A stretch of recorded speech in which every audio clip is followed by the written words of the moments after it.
Hello student, this is Sembala from Maharaja Gatsan School Hisar. Today we are going to study Civics chapter 2nd of class 10th. After the end of this video, I will give you homework which will be checked once the school reopens. आज हम शुरू करते हैं हमारे second chapter का second part. संघीय व्यवस्था कैसे चलती है। भारत के अंदर संघीय शासन व्यवस्था अपनाई गई है। संघीय व्यवस्था जो है बहुत ही ज्यादा कारगर हुई है, यानी कि उपयोगी सिद्ध हुई है। इसका कारण सिर्फ संवैधानिक प्रावधान यानी कि संविधान के द्वारा बनाए गए कानून ही नहीं है। भारत में संघीय व्यवस्था की सफलता का मुख्य कारण या कह लो कि मुख्य श्रेय यहाँ की लोकतांत्रिक राजनीति है। इस कारण जो है संघवाद की भावना, विविधता का आदर व मिलकर रहने की इच्छा हमारे देश के आदर्श के रूप में स्थापित हुए। यानी कि हमारे देश के अंदर सभी प्रकार के हिंदू, मुस्लिम, सिख, ईसाई यानी कि सभी धर्म, जाति, संप्रदाय के लोगों का आदर करना और सभी के साथ मिलकर रहने की जो भावना है, इन्हीं आदर्शों के कारण जो है संघीय शासन व्यवस्था जो है कामयाब हुई है। नेक्स्ट टॉपिक आता है भाषाई राज्य।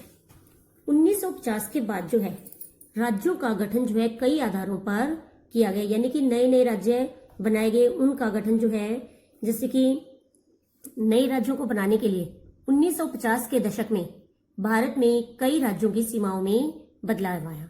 ऐसा इसलिए किया गया जिससे कि एक भाषा बोलने वाले लोग एक राज्य में आ जाएं और इसी आधार पर पंजाब व हरियाणा को की अलग राज्य बना दिया गया। 1 नवंबर 1966 को हिंदी भाषी हरियाणा राज्य को पंजाब से अलग कर दिया गया।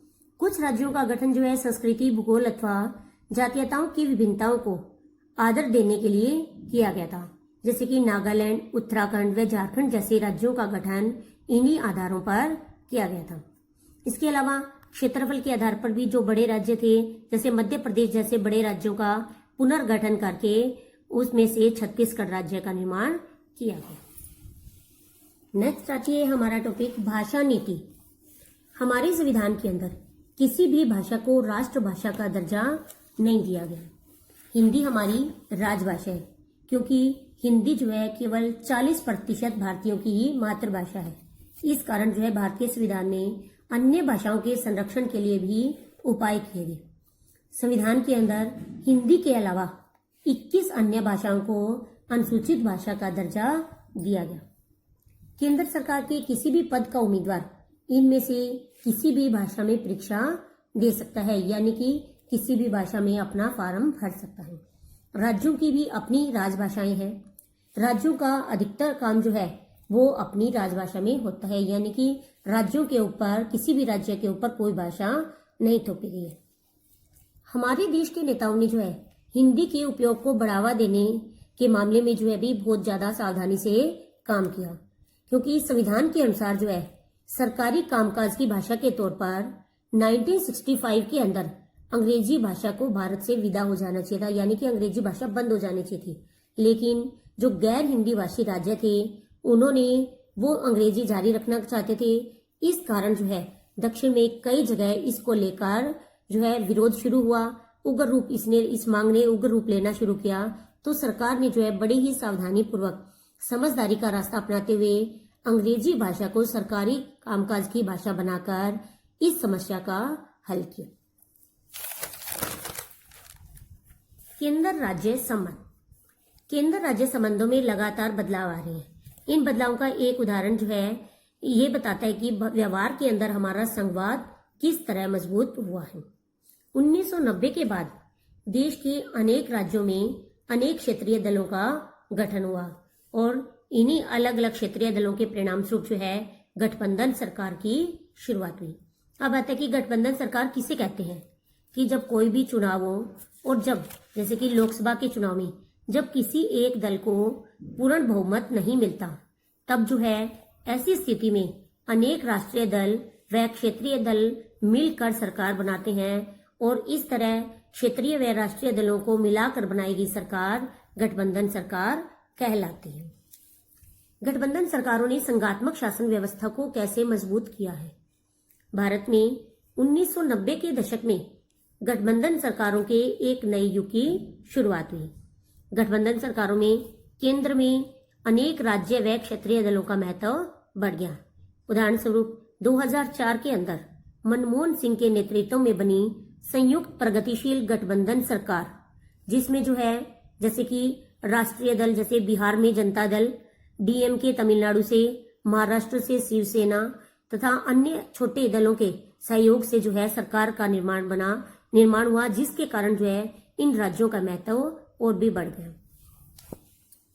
भारत में विकेंद्रीकरण यानी कि सत्ता का विकेंद्रीकरण, फैलाव की अलग अलग जगह पर इसका बंटवारा। सत्ता के विकेंद्रीकरण का अर्थ है शासन की सत्ता को शासन के विभिन्न अंगों में बांट देना, अर्थात जब केंद्र व राज्य सरकारों से शक्तियां लेकर स्थानीय सरकारों को सौंप दी जाती है तो इसे सत्ता का विकेंद्रीकरण कहते हैं। भारत में सत्ता का विकेंद्रीकरण करने के उद्देश्य से 1992 के अंदर संविधान में एक संशोधन किया गया और उस संशोधन के अंदर जो हमारे तीसरे स्तर की स्थानीय सुशासन व्यवस्था थी उसको और ज्यादा शक्तिशाली बनाने, प्रभावशाली बनाने के लिए जो है कई कदम उठाए गए, जो कि इस प्रकार है। 1992 से पहले स्थानीय संस्थाओं के लिए चुनाव नियमित नहीं होते थे, यानी कि वो चुनाव मर्जी पर निर्भर थे, लेकिन 1992 के संविधान संशोधन के अनुसार स्थानीय स्वशासी निकायों के चुनाव नियमित रूप से करवाना अनिवार्य कर दिया गया। दूसरा, अनुसूचित जातियों के लिए सीटों का आरक्षण, यानी कि इन निर्वाचित स्वशासी निकायों के सदस्य तथा पदाधिकारियों के पदों में अनुसूचित जाति व जनजातियों तथा पिछड़ी जाति के लोगों के लिए सीटें आरक्षित की गई। तीसरा, महिलाओं का आरक्षण, यानी कि संविधान संशोधन के अंदर इन स्थानीय स्वशासी निकायों में 1/3 सीटें जो है वो महिलाओं के लिए आरक्षित कर दी गई। स्वतंत्र चुनाव आयोग का गठन, यानी कि प्रत्येक राज्य में पंचायत व नगर पालिका चुनाव के लिए राज्य चुनाव आयोग संस्था का गठन किया गया है। वित्तीय स्वायत्तता कि राज्य सरकारों ने अपने राजस्व व अधिकारों का कुछ हिस्सा इन स्थानीय स्वशासी निकायों को देना पड़ता है और इससे जो है सत्ता में भागीदारी जो है इनकी हर राज्य की अलग अलग होती है। अगला टॉपिक है हमारा पंचायती राज। पंचायती राज किसे कहा जाता है कि गांवों के स्तर पर मौजूद जो स्थानीय शासन व्यवस्था है उसे पंचायती राज के नाम से जाना जाता है।